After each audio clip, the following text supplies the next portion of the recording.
Hello everyone, how are you doing? This is MD Tech here with another quick tutorial. In today's tutorial, I'm going to show you guys how to clear the print queue or print spooler on your Windows 11 computer. So this tutorial will apply for earlier versions of Windows as well, but this should be a pretty straightforward process, guys. And without further ado, let's go ahead and jump right into it. So first thing I recommend doing here would be to open up the search menu, type in services. Best match should come back with services. Go ahead and open that up. You want to locate the print spooler service from this list, so go down to it, and then you want to double click on it. You want to stop the service,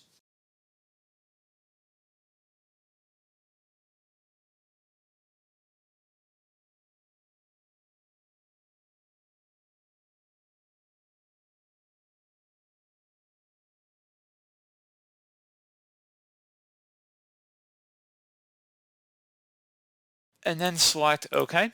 Close out of here. Now you want to open up the File Explorer down your taskbar. You can search for it alternatively as well through the search menu, and you want to select this PC on the left side. Double click on your local disk where Windows is installed, so go ahead and double click on that.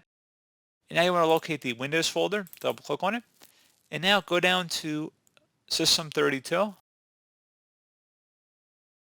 and double click on it. There should be a spool folder in here, so go ahead and scroll down. Again, spool, go ahead and double click on it. And now there should be a printers folder in here. Go ahead and double click on it.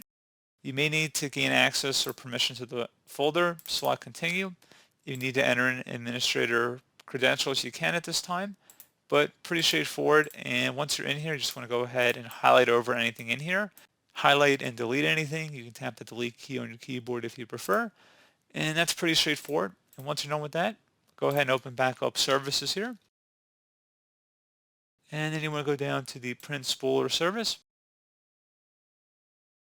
And just start the service. You can left click on it and select start the service up here. And you should be good to go. It's a pretty straightforward tutorial, guys. I hope I was able to help you out. And I do look forward to catching you all in the next tutorial. Goodbye.